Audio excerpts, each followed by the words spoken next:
오늘 우리에게 주시는 하나님의 생명의 말씀은 신약성경 사도행전 4장 1절부터 12절까지의 말씀입니다.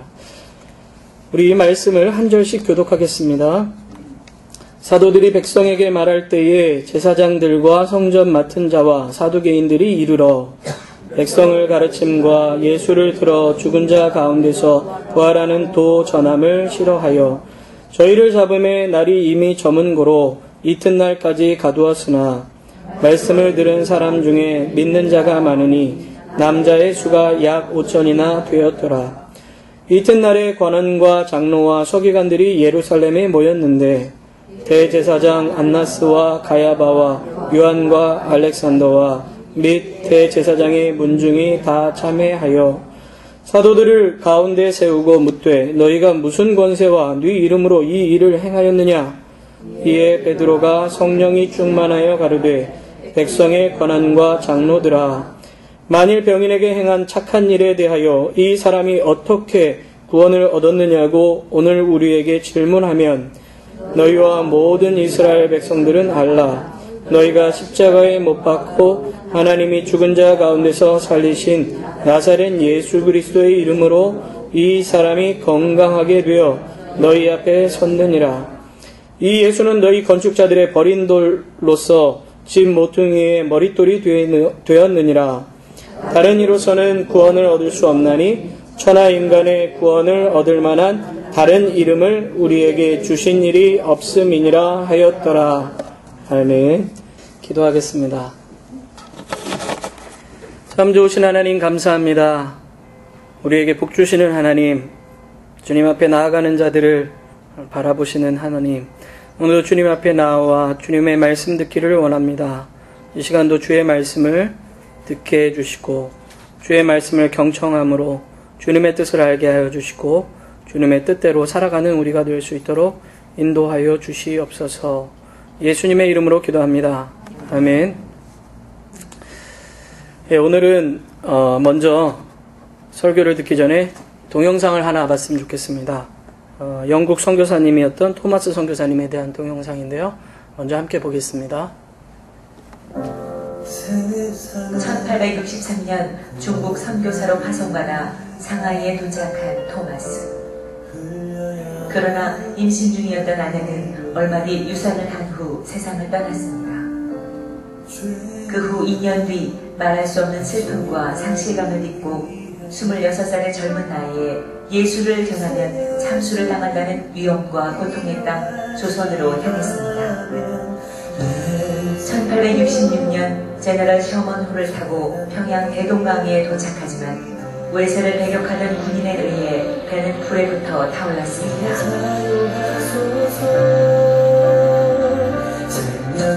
다급해진 토마스는 뱃머리로 올라가 성경을 뿌리기 시작했습니다. 결국 그는 마지막 성경 한 권을 가지고 무트로 올라와 자신을 죽이려는 박충원에게 성경을 건네주려 하지만 거절당했습니다. 그리고 얼마 동안 최후의 기도를 드린 후 그 자리에서 몸베임을 당해 순교하였습니다.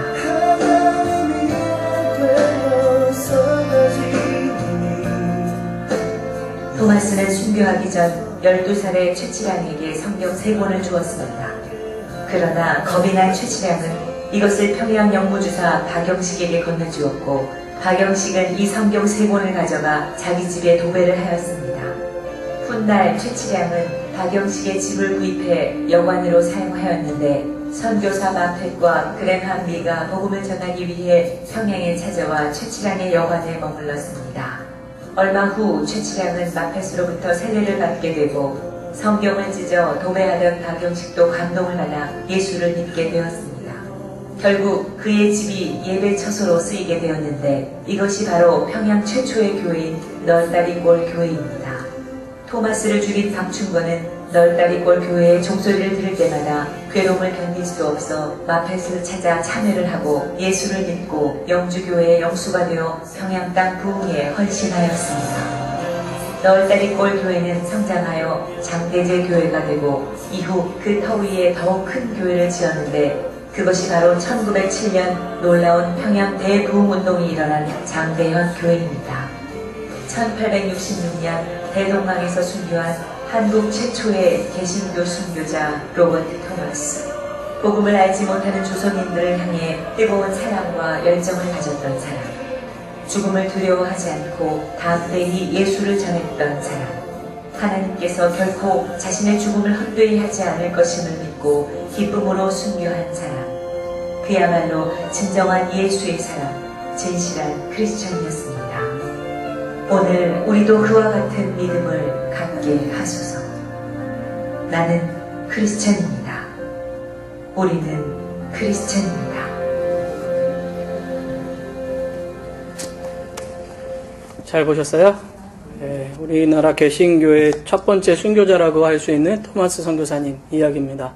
영국에서 처음에 중국 선교사로 20대 초반의 나이에 갔지만은 거기서 임신한 아내가 먼저 죽게 되죠. 우리가 보통 그런 일이 생기면 하나님을 원망하고 내가 하나님을 위해서 이 정도까지 헌신해서 그때 당시 영국에서 중국까지 배 타고 한 4개월이 걸렸다 그래요.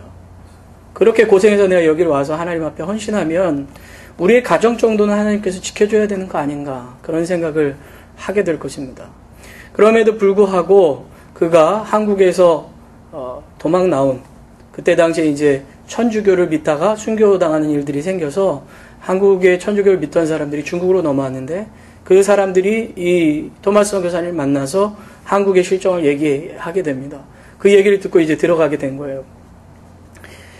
그런 가운데서도 예수님만이 구원의 이름이라는 그런 믿음이 있었기 때문에 이 토마스 선교사님은 다시 한국으로 들어가게 되죠. 근데 한국에 가자마자 이 제너럴 셔먼호라는 배가 상선이었는데 불에 타서 그것을 피해서 나왔다가 광군에게 죽게 됩니다. 우리가 이러한 여러 가지 모습들을 보면, 그 상황만 딱 놓고 보면, 아니 주님 앞에 헌신하는 자를 좀 하나님께서 지켜주시면 좋지 않을까.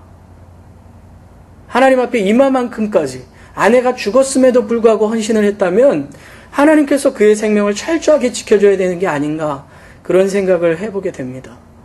그러함에도 불구하고 그는 결국에 죽게 되죠. 우리가 그 상황만 놓고 보면 굉장히 실패한 인생 같지만은 하나님께서는 그의 죽음을 통해서 성경을 한 사람에게 전하게 하시고, 그 사람의 집에 붙어있던 그 성경이 있는 곳이 교회가 되게 하시고, 1907년에 대부흥이 일어나던 그 장소가 바로 그 장소가 되게 하시는 것을 볼 수가 있습니다. 우리가 이러한 어떻게 보면 역사를 길게 보면 하나님의 인도하심과 보호하심과 또 하나님이 이루시는 일들을 볼 수 있기 때문에 그렇구나, 그래서 하나님께서 이렇게 지켜주시는구나 할 수 있지만은, 사실 그 상황은 굉장히 힘들고 지치게 만들고 무릎을 꿇게 만드는 그런 일들인 것을 볼 수가 있습니다. 그러함에도 불구하고 오늘 토마스 선교사님은 끝까지 믿음을 잃지 않고 구원의 이름 예수 그리스도를 전하는 것을 볼 수가 있습니다. 성경을 봐도 그런 일들이 굉장히 많이 일어납니다. 하나님만을 바라보며 하나님의 일들을 하지만은 어려움을 당한 일들이 얼마나 많은지 모르겠습니다. 열왕기상 19장 1절부터 18절 말씀을 보면 엘리야 선지자 이야기가 나옵니다. 그 엘리야 선지자가 이제 우리가 잘 아는 바처럼 아합 왕 때의 선지자였는데, 아합 왕이라는 이 선지자는 이세벨이라는 이방 여자, 우상 숭배를 하던 여인과 결혼을 하게 됩니다. 그래가지고 그 땅이, 이 이스라엘, 북이스라엘 땅이 아세라와 바알신이라는 이방 신상을 섬기는 땅으로 바뀌게 돼요. 그때 하나님께서 3년 반 동안 이스라엘 땅에 비를 주시지 않는 거예요. 그러다가 어느 날 하나님께서 엘리야에게 너 다시 아합에게 가서 이 땅에 비가 올 것에 대해서 이야기해라 라고 말씀하시죠. 그리고 그곳에 가서 이제 이방신을 섬기던 선지자들과 능력 대결을 펼쳐요. 어떤 능력 대결이냐, 우상이 진짜 하나님이면 너희들이 제사를 드리면 너희들의 신이 불을 내려줄 거고, 내가 믿는 여호와가 참 하나님이면 하나님께서 불을 내려주실 것이다. 우리 대결을 한번 하자 해가지고 이제 그때 당시에 바알과 아세라 신을 섬기던 850명의 선지자들과 엘리야가 호롤단신으로 이제 능력 대결을 펼치는 거예요. 그 갈멜산이라는 곳이 그때 당시에는 바알과 아세라 신을 섬기는 어떻게 보면 예배의 본지예요. 그러니까 바알과 아세라 섬기는 선지자한테는 완전히 홈그라운드죠. 그러니까 거기서 하자 그러니까 더 신났잖아요. 그러니까 그럼 해보자. 그래서 하게 된 거예요. 먼저 이제 바알과 아세라 신을 섬기는 사람들이 이 제단을 쌓고 그 위에다가 재물을 올려놓고 막 춤도 춰가면서 아무리 소리를 질러도 안 되는 거예요. 그런데 이제 엘리야가 무너진 이스라엘의 제단을, 여호와의 제단을 그곳에 수축을 하고 이스라엘의 12지파의 이름으로 세운 후에 거기에 재물을 올려놓고 물을 붓고 기도를 하는데 우리가 잘 아는 것처럼 하나님의 불이 그곳에 떨어져서 그 모든 것이 불타버립니다. 그러니까 사람들이 이제 그 전까지는 긴가민가 하다가 불 떨어지니까 이제는 야 진짜 하나님이 살아계시는 분이구나 하는 것을 알게 되고 그 순간 사람들이 막 열광할 거 아니에요. 우리나라 이번에 축구 영국이랑 했잖아요. 혹시 보셨어요? 영국이랑 축구할 때 처음에는 우리나라 선수가 무슨 행동만 해도 뭐 이런 소리만 들리다가 영국 사람들 소리만 들리다가 갑자기 골 넣게 되니까 조용해지고 한국 사람들만 막 저거 한 것처럼 이 불이 떨어지니까 사람들이 막 엘리야의 막 그 말에 귀가 막 기울여지고 솔깃해지면서 야, 이 우상 섬기는 이 제사장들을 잡아 죽이자. 그리시네가에서 다 죽여요. 완전히. 다 죽입니다. 이 정도 마음이 들면 엘리야가 어떤 마음이 들었을까요? 야, 됐다. 이제 이스라엘이 하나님의 땅이 되는구나. 하나님의 나라가 이곳에 선포되고 모든 우상 숭배하는 것이 싹 없어지겠구나. 그런 생각 들잖아요. 네? 그런데다가 이제 그 다음에 바로 기도하는데 어떻게 되죠? 3년 6개월 동안 내리지 않았던 비가 억수같이 쏟아지는 거예요. 야, 불 내렸죠? 비 내렸죠? 이제는 갈 때까지 간 거잖아요. 그죠? 다 됐다. 그런 마음이 딱 들었는데 이 아합이라는 왕이 그 사건을 그대로 다 보고서 자기 아내인 이세벨에게 이야기합니다. 여보, 2차, 저차 해가지고 이렇게 됐어. 그랬더니 이 이세벨이라는 여인이 그런 얘기를 딱 들으면 그러면 하나님이 살아계셨군요. 하나님이란 분이 진짜 하나님이군요. 여보, 이제 우리 우상숭배 버립시다. 이렇게 해야 될 것 같잖아요. 그런데 이 여자분이 굉장히 기가 세신 분이었나 봐요. 그냥 화를 내면서 이 엘리야를 내가 가만두지 않겠다고. 우리 선지자를 죽인 이 엘리야, 나도 너 죽여버릴 거야. 그 얘기를 딱 하니까 이 소문이 엘리야의 귀에 딱 들렸어요. 그러니까 엘리야가 야, 이 여자가 보통 여자가 아니구나. 하나님이 이렇게 살아계신데 그럼 내가 하나님의 능력을 다시 보여줘야지. 이런 마음을 갖는 것이 아니라 무서웠어요. 야, 이 여자 못할 게 없는 여자야. 난 도망가야 되겠어. 하고 도망을 칩니다. 그래가지고 북쪽의 이스라엘에서부터 남유다의 맨 끝까지인 부엘세바까지 도착한 다음에도 하룻길을 더 가요. 거기에 보면 로뎀나무라는 나무가 있는데 거기서 이제 딱 앉아가지고 생각해보니까 하나님, 내가 하나님을 위해서 이만큼 노력했으면 한 여인의 마음 정도는 좀 꺾어주셔가지고 이제는 편하게 하나님 좀 섬길 수 있게 해줘야 되는 거 아닙니까? 아, 내가 진짜 하나님 앞에 이만큼까지 노력했는데 어떻게 이럴 수가 있습니까? 차라리 나를 죽여주십시오. 하고 거기서 이제 버팅기는 거예요. 이 사진처럼. 그러나 하나님께서 어떻게 하시냐면 천사를 보내주셔서 그로 하여금 떡과 물을 예비하게 하시고 먹여주셔서 네가 더 가야 할 길이 있다. 라고 이야기해 주신 후에 호렙산에서 만나주시고 또 다른 일을 맡겨주시는 장면들이 나옵니다. 근데 마치 엘리야와 같이 우리도 어떤 하나님 앞에 헌신되고 열심히 일하고 또 열심히 섬기는데 갑자기 어려움이 이렇게 닥치게 되면 누구나 내가 진짜 이렇게 됐는데도 하나님 믿어야 돼? 이런 마음. 내가 이런데도 매주 주일 나가가지고 교회에서 예배를 드려야 돼? 하는 마음을 자연스럽게 다 가질 수밖에 없는 것이 우리의 마음입니다. 그러나 그러함에도 불구하고 주님께서는 우리에게 이렇게 말씀하시죠. 누가복음 6장 22절부터 23절 말씀을 우리 다 같이 한번 읽어보겠습니다. 시작.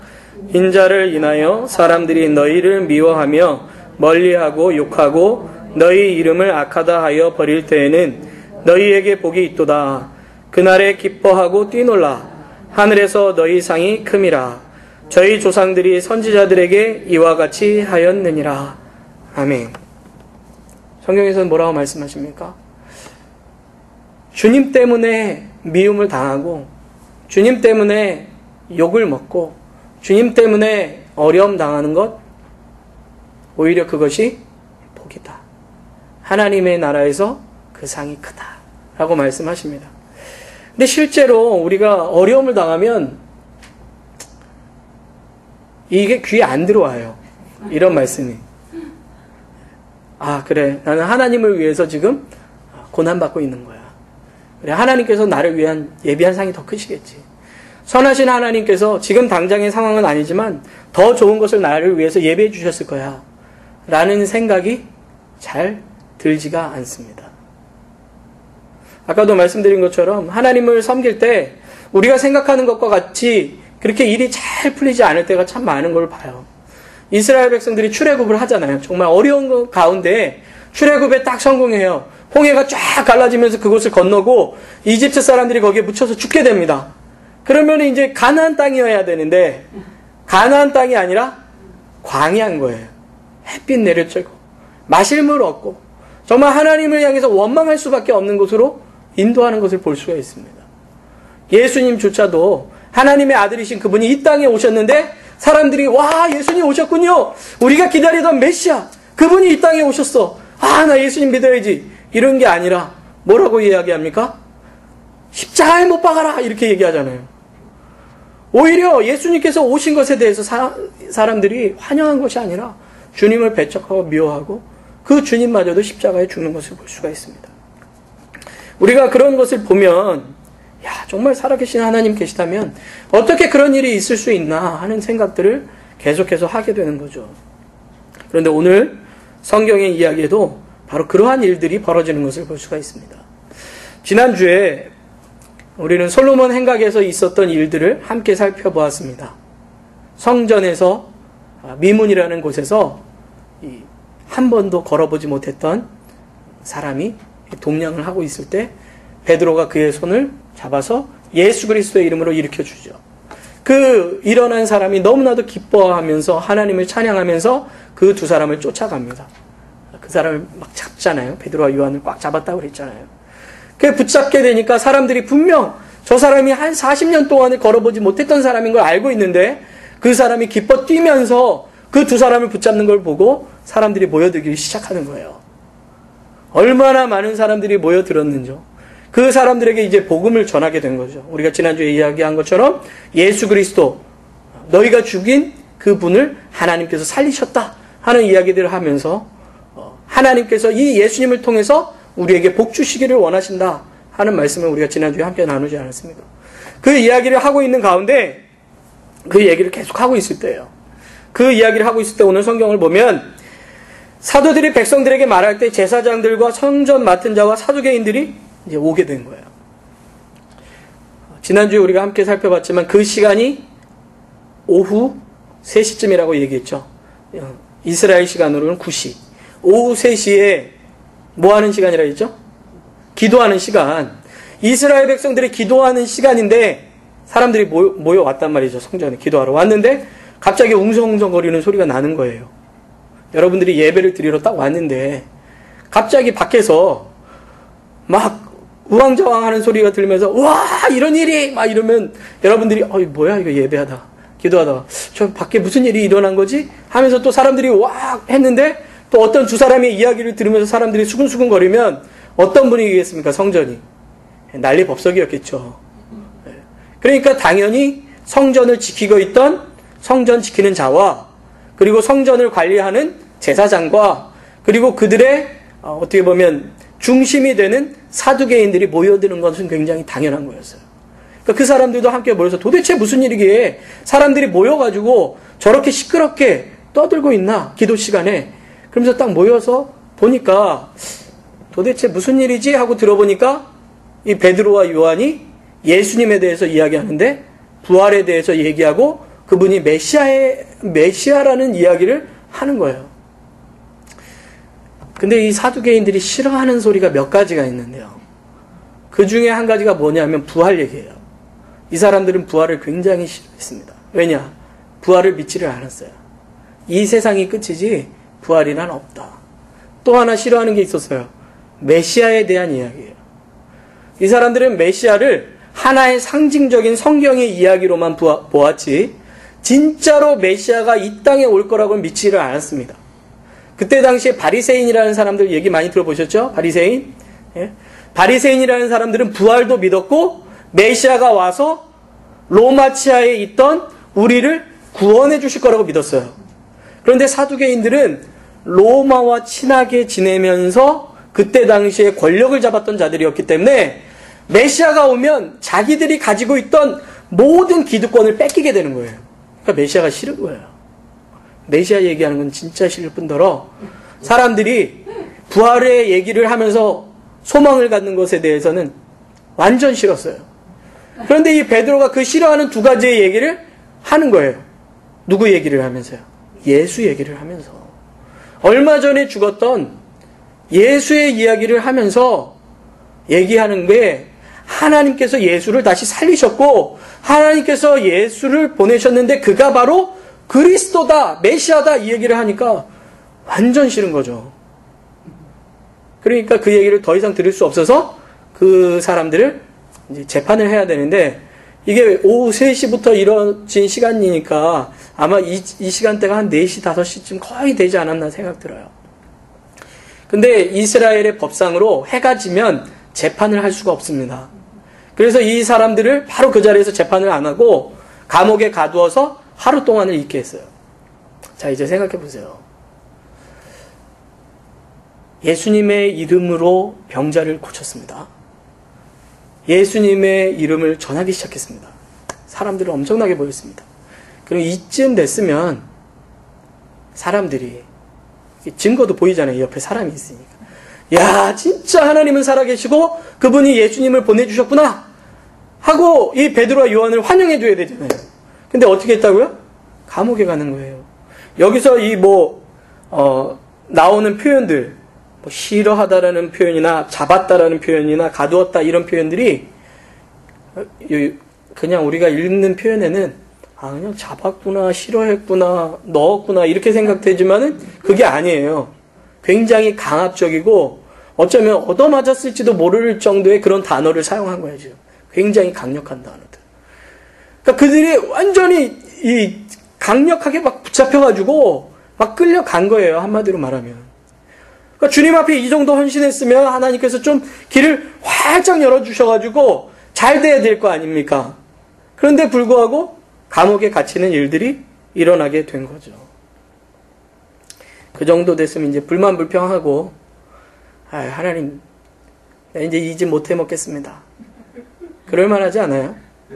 그럼에도 불구하고 성경은 뭐라고 얘기했냐면 4절에 말씀을 들은 사람 중에 믿는 자가 많으니 남자의 수가 약 5천이나 되었더라.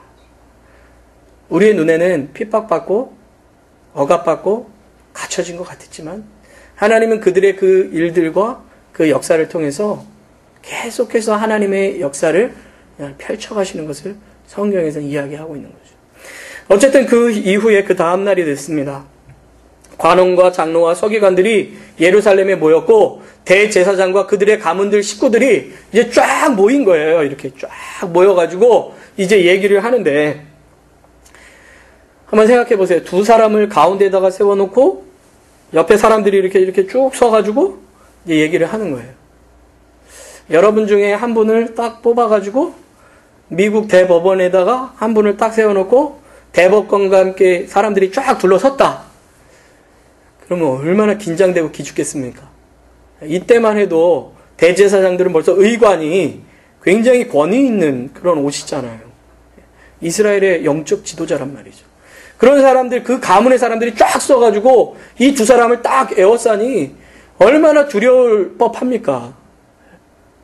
그럼에도 불구하고 여기에서 이제 질문을 해요. 이 사람들이. 야, 네가 한 일이 무슨 권세와 누구의 이름으로 도대체 이것을 한 것이냐? 라고 물어볼 때 이게 기죽고 얘기를 못할 만한데 이 베드로가 이야기를 하는 거예요.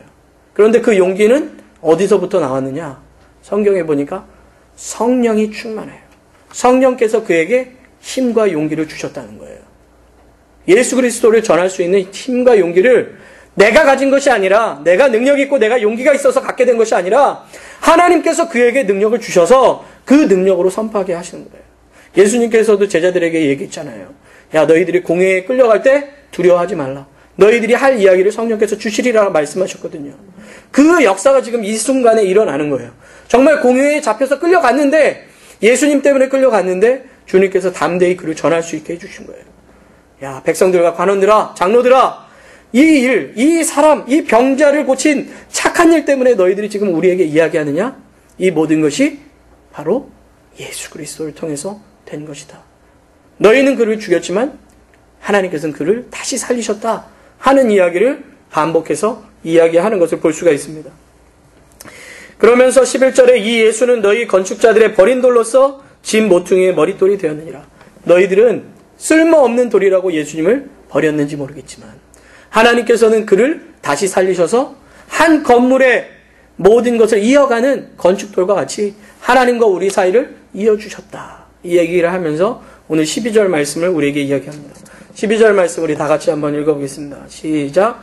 다른 이로서는 구원을 얻을 수 없나니 천하 인간의 구원을 얻을 만한 다른 이름을 우리에게 주신 일이 없음이니라 하였더라. 아멘.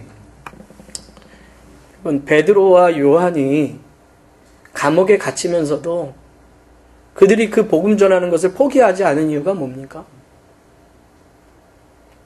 구원받을 만한 이름이 없기 때문에. 오직 예수만이 그들을 구원하실 것이라는 확실한 믿음이 있었기 때문에 그래요. 예수님만이 그분을 살린다는 것. 예수님만이 그들을 다시 살리실 수 있다라는, 온전하게 하실 수 있다라는 믿음이 있었기 때문에 갈 수 있는 거예요. 할 수 있는 거예요. 여러분, 아브라함이 이삭을 바칠 수 있는 이유가 뭐라 그랬었죠? 하나님께서 지금까지 인도하신 것을 보니 죽여도 하나님께서 그를 부활시켜서라도 나에게 다시 주실 거라는 것을 믿었기 때문이에요. 우리는 보통 히브리서 11장을 믿음장이라고 이야기합니다. 그 이름 나온 사람들이 다 뭐예요? 하나님을 믿으면서도 고난받은 자들이에요. 한마디로 말하면. 그럼에도 그들의 믿음이 흔들리지 않고 끝까지 하나님께서 가라고 명하신 곳까지 갈 수 있었던 이유는 예수님만이 구원이시라는 것을 믿었고, 그 예수님만을 붙잡으면 하나님께서 어떠한 상황이라 할지라도 하나님의 선하심을 나타내실 것을 믿었기 때문에 그런 거예요. 아까 우리 토마스 선교사님 이야기도 했지만 지금 계신 선교사님들도 마찬가지예요. 선교사라고 어느 나라에 딱 가면 그 사람들이 예수님 전하러 오셨어요? 웰컴. 이런 사람 아무도 없습니다. 얼마 전에도 신문을 봤는데 7월 달인가 시리아에서 교회에 사람들이 들어와서 많은 사람을 죽였다 하는 이야기가 나왔어요. 그럼에도 불구하고 그 사람들이 예수님을 포기하지 않고 믿는 이유는 무엇입니까? 예수님만이 소망이기 때문에 그렇고 예수님만이 생명이기 때문에 그렇습니다. 우리도 마찬가지죠. 여러분 꼭 선교사여야만 하고 꼭 어려운 곳에 가서 무슨 일을 해서만이 아니라 우리도 마찬가지로 예수님을 믿고 따르는데 어려움을 당할 때가 참 많습니다. 제가 군대에 있을 때 일인데요. 군대 얘기 너무 자주 하는 것 같아서 죄송해요. 할 얘기가 군대 얘기밖에 없네요. 제가 군대에 갔는데 제가 군대 가자마자 저는 이제 신학교 갔다 왔다고 했기 때문에 사람들이 저한테 예수님에 대한 걸 자꾸 많이 물어봤어요. 그래서 하룻밤은 이제 군대 가면 이제 초소라는 곳에 올라가가지고 이렇게 총을 딱 옆에 차고 이렇게 딱 서가지고 누가 오나 안 오나 이렇게 근무를 쓰거든요. 밤에. 그 새벽 1시에 제가 근무여가지고 저의 이제 선임병하고 저는 그때 2등병이었거든요. 그래가지고 이제 딱 올라가가지고 초소에 이제 저는 바짝 긴장하고 이렇게 딱 서 있는데 저희 이제 선임병이 물어보는 거예요. 야, 꼭 예수 믿어야 되냐 이렇게 물어보면서 자기가 원래 불교였대요. 불교였는데 기독교를 믿어봐야지 하고 이제 기독교를 믿기 시작했어요. 근데 희한하게도 기독교를 믿는 그 순간부터 집안이 망하기 시작하더니 형님이 교통사고를 났대요. 그걸 딱 보면서 야, 내가 불교였어야 되는데 기독교로 바꿨더니 이렇게 됐구나. 그런 생각을 하게 돼서 다시 불교로 가게 됐대요. 그런데 솔직히 그거는 이제 뭐 불교, 기독교 뭐 이런 것들도 있지만 우리가 예수님 섬길 때도 그럴 때 있지 않습니까? 봉사할 때도 마찬가지고 교회 나올 때도 마찬가지고 좀 하나님을 믿고 예수님을 잘 섬기면 정말 찬양처럼 만사형통하리라처럼 돼야 되는데 어떨 때는 예수님 믿는 것 때문에 더 안 될 때도 있고 예수님 믿는 것 때문에 더 참아야 될 때도 있고 또 내가 그나마 교회를 사랑하고 하나님을 사랑해서 주님 앞에 헌신하는데 오해가 생길 때도 있고 한단 말이죠. 그럴 때 되면 우리가 마음속에 야 이거 뭐 내가 그거 꼭 해야 되나 그런 마음이 생길 때가 있죠. 없을 수가 없습니다. 목사들도 아유 이거 당장 때려치고 싶다 이런 마음 들지 않겠어요? 모든 사람이 다 그렇다는 거예요. 목사님들도 목사님들끼리 모여서 뭐 얘기하다 보면 뭐 이런 얘기 저런 얘기 하면서 이거 내가 뭐 꼭 해야 돼 뭐 이런 얘기 하지 않겠어요? 성도님들도 그렇겠죠. 성도들끼리 모여가지고 내가 꼭 저 교회 나가야 돼? 뭐 이런 생각 들 수 있잖아요. 그러나 성경에 나와 있는 이 믿음의 사람이라는 사람들은 상황과 환경과 어려움을 본 것이 아니라 예수님만이 구원이시라는 이 한 가지를 바라보고 자신들 주변에 있는 모든 것들을 이겨나갈 수가 있었다는 거예요. 그것을 통해서 우리에게 그것을 이야기하고 싶은 것입니다. 제가 여러분들에게 뭐 제자훈련 같은 거 시킬 때마다 자주 말씀드리지만 성경에서 인내하라는 말이 얼마나 많이 나오는지 몰라요. 서신서에 보면 계속 인내하래. 왜 인내하라는 말이 나오겠습니까? 인내할 일이 생기기 때문에 그런 거예요. 교회 다닌다고 인내할 일이 없어지고 다 편한 것이 아니라 주님을 섬기는 그 일에 오히려 인내하는 일이 많이 생기기 때문에 인내하라고 말씀하시는 거예요. 그러나 그것을 예수 그리스도만이 우리의 소망이심을 구원의 이름이심을 알고 그분만을 붙잡고 인내하며 그 길을 지키며 나아갈 때에 하나님께서 그 속에서 우리에게 예비하신 상을 주신다고 말씀하시는 거예요. 저는 교회의 일뿐만 아니라고 생각합니다. 가정에서도 마찬가지예요. 요즘 가정들이 얼마나 많이 깨집니까? 그러나 하나님께서 이 가정을 우리에게 주셨다고 믿는다면 가정의 문제로 인해서 가정을 포기하는 일은 없을 거예요. 직장이나 사업도 마찬가지입니다. 다른 사람과의 대인관계도 마찬가지입니다. 하나님이 우리의 삶 가운데 주권적으로 역사해 주시고 우리에게 선한 것을 인도하시며 우리가 예수 그리스도 한 분 붙잡고 나아갈 때에 끝까지 하나님의 사랑의 손길을 놓지 않는다 믿는다면 우리는 어떤 상황 속에서도 흔들리지 않고 주님을 온전히 믿고 나아갈 수 있는 거예요. 여러분 철로의 역정이라는 책을 한번 읽어보셨습니까?